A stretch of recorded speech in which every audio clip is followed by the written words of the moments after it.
This is the CBS Evening News. I'm Charles Kuralt, sitting in for Dan Rather. Good evening. A United Airlines DC-10 with 298 people aboard crashed, cartwheeled, and broke apart today just short of the runway at the Sioux City, Iowa airport.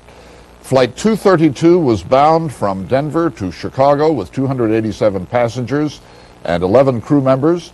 According to witnesses, the plane developed trouble, descended to 11,000 feet while they worked feverishly below to prepare for the plane coming in. The pilot apparently attempted an emergency landing when the plane experienced complete hydraulic failure, in the words of a spokesman for the Federal Aviation Administration. A witness said the plane crossed a highway with its wheels and its flaps down, apparently struggling to keep itself in the air. It narrowly cleared some buildings, then it crashed about half a mile from the end of the runway. There have been survivors. Charlie Martz, a survivor of the crash, described it this way. It began to yaw and dip some more, and finally we hit with the right wing down. I was on the right-hand side, and I was peeking, if you will, and saw it hit, and then just, closed the eyes and hope, and had a pillow over my head, and we rolled, and upside down and inside out and every which way. The plane broke into three pieces, and bodies all over the place. I ended up upside down. I unfastened my belt and dropped a little ways, which wasn't too bad, and the smoke's coming in. Finally, I saw what I thought was an open window, but it was flames. I said, "The hell with it, I'm going for it," and I ran through the flames. Were looking at it. I got some mud. I mean, I can't believe it. And people with feet missing and arms missing is the goddamnest thing I've ever seen in my life. We don't know how many others, like Mr. Martz, survived the crash of the 298 people said to have been aboard. There have been other survivors, however, and at St. Luke's Medical Center in Sioux City, Janet Flanagan, who's the Community Relations Director, is on the line with us now. Ms. Flanagan, can you tell us how many survivors have been brought to your hospital? I can tell you apparently there may be dozens of survivors. At this time, our reports show that 26 persons, victims who we call walking wounded, arrived at St. Luke's for care. These are people who literally, I'm told, were able to walk on their own power, although they were injured. We also have reports that 9 persons have been brought to us with critical injuries, many or most of those with burns. That group does include adults and children, and we're waiting to hear the outcome of that. We do also, at this time, I believe, expect more victims to arrive, whether with serious or critical wounds or, again, as walking wounded, and we're standing by. Janet Flanagan at St. Luke's Hospital in Sioux City. The DC-10 is an airplane with a history of hydraulic failures. Mark Phillips is in Washington, and perhaps, Mark, you can tell us what might have happened this afternoon. Charles, as first details of the crash came in here late this afternoon, the NTSB began assembling a crash investigation team which will head for Sioux City this evening. Until they begin their work on the scene, all causes of the disaster are largely speculation, but some conclusions can be drawn from the radio report from the cockpit that the plane experienced hydraulic failure. That being the case, the plane was in severe difficulty from the moment of that failure. But aviation experts say it was not necessarily doomed. It would provide complications for landing because of the lack of flaps, landing flaps, complications with the braking system, steering system, but for the landing, but surely no direct problems in flight. There has been a history of hydraulic problems with the DC-10. There were dozens of incidents involving hydraulic difficulties early in the airplane's history, and at least 2 crashes, one in Chicago and one in Paris, were traced to hydraulic failure. At one point, the FAA issued a directive requiring wholesale modification of the DC-10's hydraulics. And in fact, recently the plane had seemed to be over that particular type of problem. In the Paris crash of a Turkish Airlines DC-10, a failure in the cargo door led to decompression in the plane, which caused the floor to give way, cutting hydraulic lines. Later modifications had those lines being led across the ceiling of the plane. The inquiry into this crash will center obviously on hydraulics and what caused their failure. Charles? Thank you, Mark.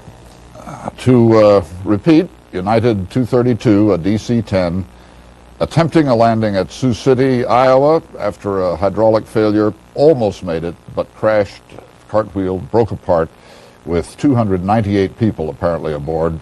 Some of them, we don't yet know how many, have survived. We'll have more on the crash later in the broadcast.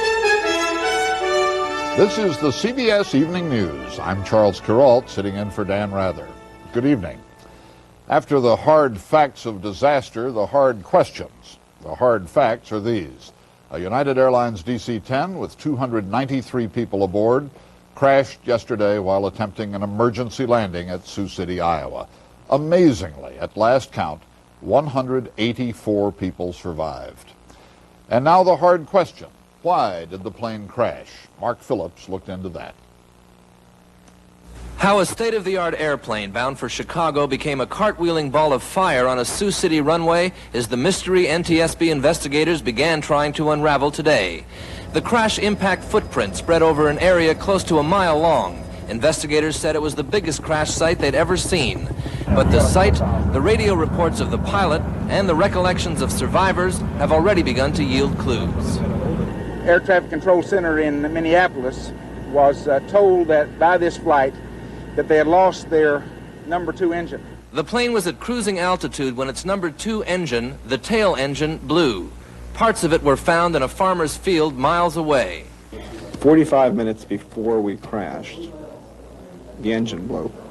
There was an explosion, literally an explosion. After he regained control of the aircraft, pilot A.C. Haynes then radioed his problems were getting worse. Shortly later, after 3:17, they were told that they had lost their hydraulics. The DC-10 has 3 separate hydraulic systems running off its engines. The systems are supposed to be independent to protect against complete loss of control. But the plumbing for those systems is interconnected at various places on the plane, particularly in the tail section. The violent explosion of the tail engine could well have severed all the hydraulic lines in that area. And my only explanation to complete hydraulic system failure is that when number 2 exploded, it did in some way pierce the protective casing and severed the interconnecting hydraulic lines. Investigators have found 3 engines at the crash site, and with them have found another clue. We have one engine that is missing the fan section of the engine. The type of engine used in this DC-10, a General Electric model, has had some problems in the past with partial disintegration of its fan section. At Purdue University today, a flight simulator was used to see if a jetliner could be flown with the complete hydraulic failure that was reported on the United flight. 4 out of 5 times, the simulator crashed. I don't think that anybody has ever tried to land a DC-10 before without any hydraulic systems. Nobody's ever done that. There are no procedures for it. This afternoon, the flight recorder boxes arrived in good shape in Washington, where they'll be examined. With the inquiry only in its preliminary stages, investigators say there is no cause and there are no plans to ground the entire DC-10 fleet. Mark Phillips, CBS News, Sioux City. A disaster like the crash of United Flight 232 produces its heroes. Sioux City, Iowa, a city of 82,000, seemed rich in heroes after this crash. There were vacationing, off-duty, and former employees at the city's 2 hospitals who returned to work, so that at times there were 2 doctors for every injured passenger. There were the people who formed a line a block and a half long to donate blood, so the supply was triple what was needed. There were hospitals in Sioux Falls and Omaha, which donated so many medical supplies that one of the hospitals in Sioux City said it received 5 months' inventory in 3 hours. There were students at Briarcliff College who acted just like family for travelers who spent the night at the school. After the crash, there were stories of violent death and of incredible survival. Frank Courier begins our reports. In a grim sweep through mud and field corn, an inch at a time, National Guard troops today searched for more bodies, crash victims still unaccounted for at the Sioux City disaster site. The wreckage is bad, and I think we can be deeply thankful that those that survived did survive. Crash investigators, witnesses, and survivors today are calling it a miracle. How a jumbo jet packed with nearly 300 people can crash land in a ball of flame, and more than half live to tell about it.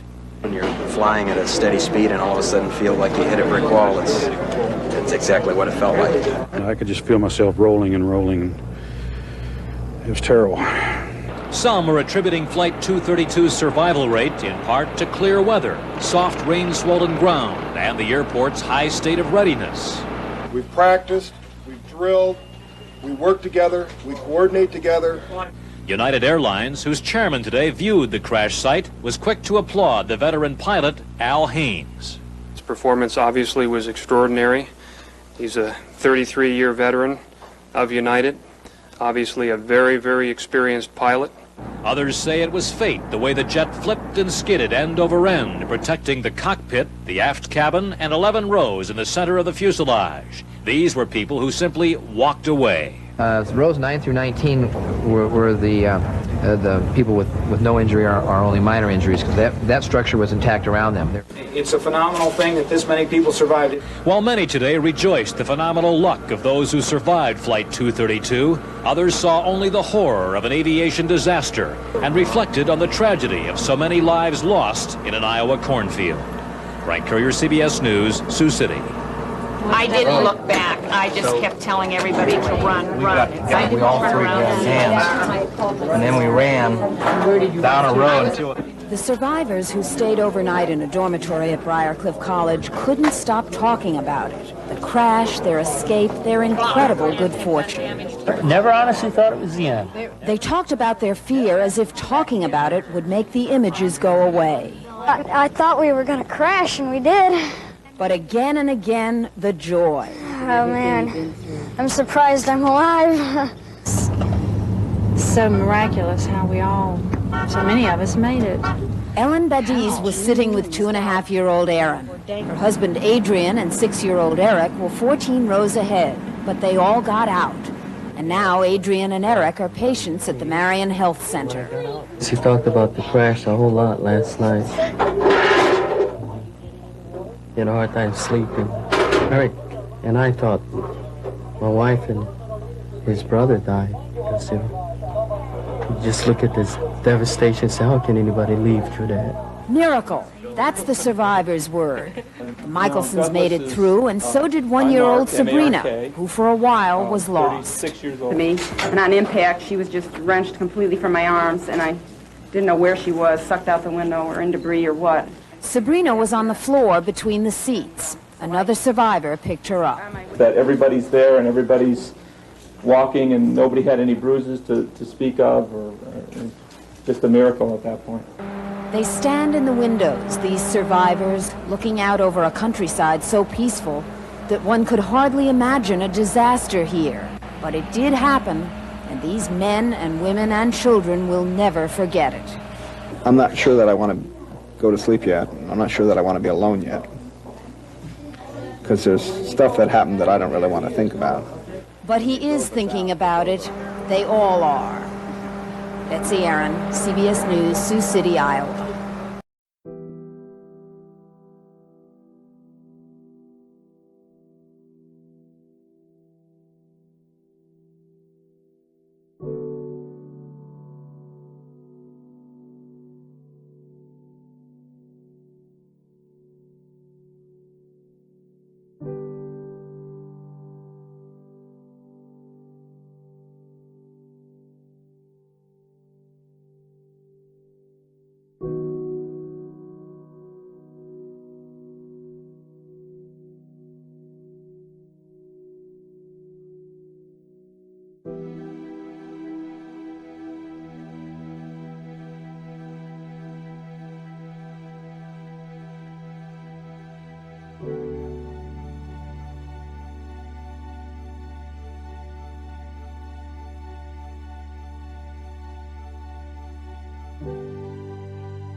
Federal Aviation Administration today released dramatic tapes of radio conversations prior to the United Airlines crash in Iowa a month ago that killed 111 people. 185 people survived, and the tapes revealed today show a coolness under fire by the veteran pilot and by an air traffic controller who was only 3 months on the job. Mark Phillips reports. Kevin Bachman was given a medal today, what Transportation Secretary Samuel Skinner called a way-to-go medal, for the job he did guiding the critically damaged United Flight 232 into Sioux City, Iowa last month. I just basically did my job. The 27-year-old Bachman was doing his job in the tower at Sioux City as the stricken DC-10 tried to approach. United 232 Heavy, understand, sir, you can only make right turns? The plane was out of control after the explosion of its tail engine, falling and turning to the right. Pilot Al Haynes radioed in with some discouraging news. No hydraulic fluid, which means we have no elevator control, almost none, and very little aileron control. I have serious doubts about making the airport. Following the path of the DC-10 on his radar screen, Bachman kept telling the pilot exactly where he was, giving him alternative landing sites. United 232 Heavy, been advised there is a 4-lane highway up in that area, sir, if you can pick that up. As the flight crew gained some control, the plane approached the airport. The concern was then to keep it away from the city. Have to widen out just slightly to your left, sir, to make the turn to final, and also I'll take you away from the city. Whatever you do, keep us away from the city. In this life-or-death situation, there was cool professionalism, and on final approach, there was relief and even humor. You're cleared to land on any runway. You want to be particular, make it a runway, huh? Seconds later, the right wing dipped and the plane cartwheeled in flames. We were all, really excited that he, apparently was going to make it. Right after it happened, I had to turn away because, I really didn't think anybody would come out of it. And then I went downstairs and I cried. The exact cause of the engine explosion which led to this crash is still unknown. Critical engine parts are still missing. In the meantime, the FAA has ordered more frequent inspections of the type of engine which failed with such tragic results. Mark Phillips, CBS News, Washington.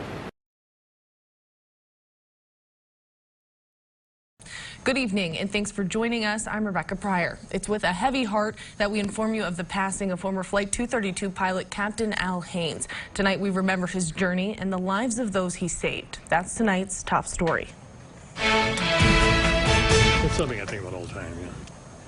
Captain Al Haynes was flying Flight 232 back on July 19, 1989. The flight from Denver to Chicago was carrying 296 passengers, of which only 184 survived.